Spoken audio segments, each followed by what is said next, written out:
While Paul was waiting for them in Athens, he was deeply distressed to see that the city was full of idols. So he argued in the synagogue with the Jews and the devout persons, and also in the marketplace every day with those who happened to be there. Also, some Epicurean and Stoic philosophers debated with him. Some said, "What does this pretentious babbler want to say?" Others say, "He seems to be a proclaimer of foreign divinities."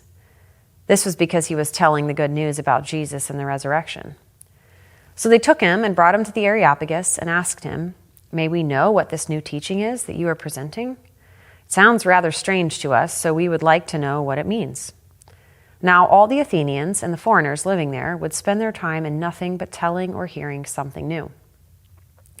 Then Paul stood in front of the Areopagus and said, "Athenians, I see how extremely spiritual you are in every way. For as I went through the city and looked carefully at the objects of your worship, I found among them an altar with the inscription, 'To an unknown God.' What therefore you worship as unknown, this I proclaim to you. The God who made the world and everything in it, he who is Lord of heaven and earth, does not live in shrines made by human hands, nor is he served by human hands, as though he needed anything, since he himself gives to all mortals life and breath and all things. From one ancestor he made all peoples to inhabit the whole earth, and he had allotted the times of their existence and the boundaries of the places where they would live, so that they would search for God and perhaps fumble about for him and find him, though indeed he is not far from each one of us. For in him we live and move and have our being, as even some of your own poets have said, for we too are his offspring." This week we're continuing our series, "Why is my granddaughter going to brunch?" A question that lots of folks have asked, kind of whispering in pews or wondering why maybe their friends have disconnected from church, or why folks have found the church to be less relevant or less important in their life. And we've started this series by acknowledging that there's really good reasons why lots of people have left faith and why lots of people have left church. In fact, we talked this week a little bit about the Pew Research study and all of the ways that folks are categorized as none, people of no faith. Wrapped up in there is a term that sometimes used, dones, people who are done with faith. 83% of people who consider themselves having no faith have decided that the best way to make their moral choices is to try and not hurt anybody else. 43% of people of no faith have said that sometimes they think religion does more harm than good. And so our friends who've left faith or who've been hurt maybe by the church or by organized religion are often people who are leaving for really valid reasons. I think it's important for us, especially church insiders, to acknowledge the pain and the harm that has been done, and also the logical reasons why people find themselves in different places in relationship to faith. And I think for those of us who still consider ourselves part of the church, have a lot to learn from their positions in faith and from our own perspective. As we read this story of Paul at the Areopagus, I'm really grateful for his approach. First of all, the beginning of the passage, he's arguing with religious insiders, which is a very Jesus thing to do, and a really interesting approach, because lots of times right now, if you talk about really religious people, it's like, how do we secretly trick nuns and duns into coming to be a part of our church? Or how do we just tell them this one cool fact so that maybe we can hook them in? But I love that this passage starts with Paul arguing with the religious insiders about what's going on in their culture, in their world, something that he did throughout Acts and other parts of the New Testament. And then he turns his attention to the folks who consider themselves outside of the kind of organized faith that he had been a part of. Philosophers, folks who are really interested in new ways of understanding and seeing the world, and people who consider themselves spiritual but not religious. Does that sound familiar? We are in a world of people, 49% of people who consider themselves nuns of no faith still consider spirituality to be really important to them. So I think for church folks, we have a lot to learn from Paul's approach. So he shows up in Athens amongst these folks who are spiritual but not religious, folks who have these really valid arguments, folks who are curious and interested in new ways of thinking, and folks who have created this shrine to an unknown God. And Paul doesn't go in and say, you know what, you idiots, you need to get on board with my way. He doesn't go in and say, everything you've ever known is stupid, and in no way can I relate to it. Paul comes in and says, you know those poets those philosophers, those people who have dreamed big and who have imagined a world that is beyond what we could even grasp or imagine. Well, I know the God who is a part of that. This God that has been a part of your conversation in your community is telling a story that's even bigger than I am in control of. This is a really different approach to faith than many of us religious insiders take.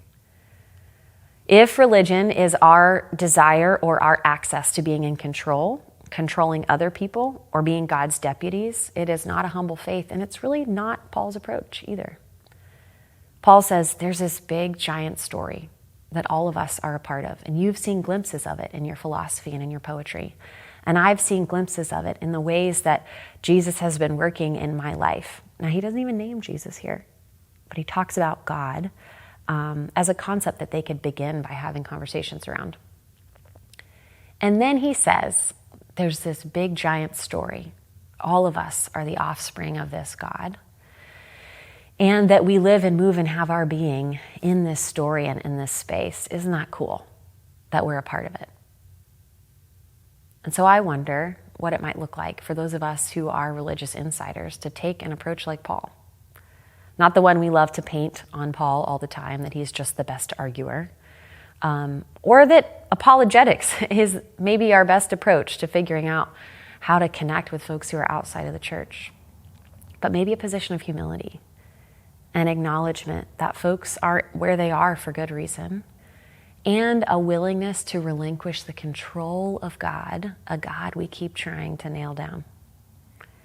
How might we be people who see the God of the universe at work, even in folks who are outside of the stories that we might expect, but who are always inside of the story that God is telling? How might we join Jesus in that mission? Amen. I don't want to lose touch, and I don't want to lose you. Maybe I'm asking too much. Rob some fire from on you. No, I don't want to grow. No, I'd just as soon grow kind. No, I don't want to lose us to the corners of my mind. Oh, oh, oh, oh, oh. And I know I can't go back there. Oh, I knew I couldn't stay, 'cause the feeling that I'm missing can't be bought by reminiscing anyway. Give me something to believe in that doesn't wither from the use. Give me broad definition. Tell me there's light beyond the pews.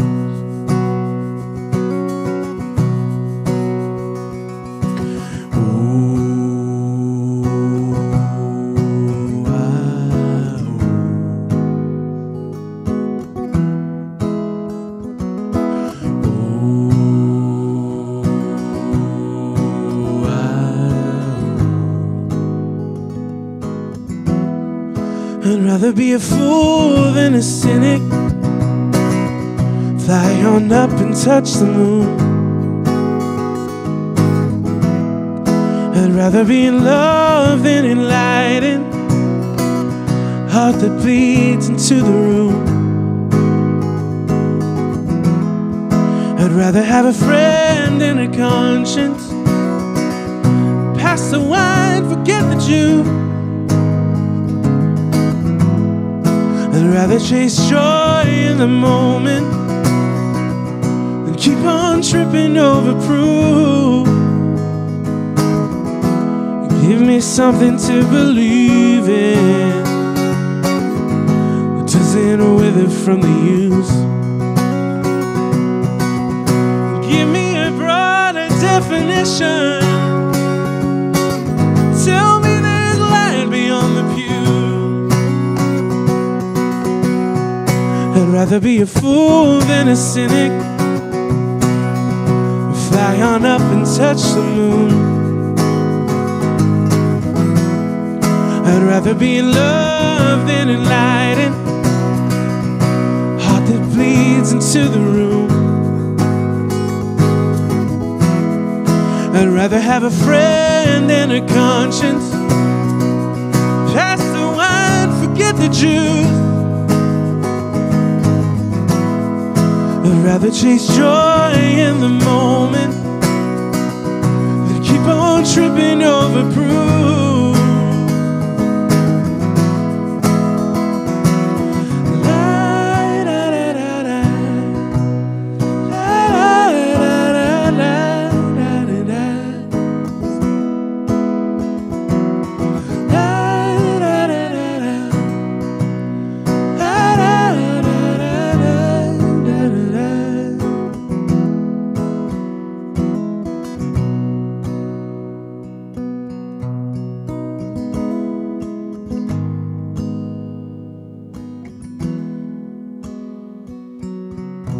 I'm trying to hold this lightly, but it's too precious to lose.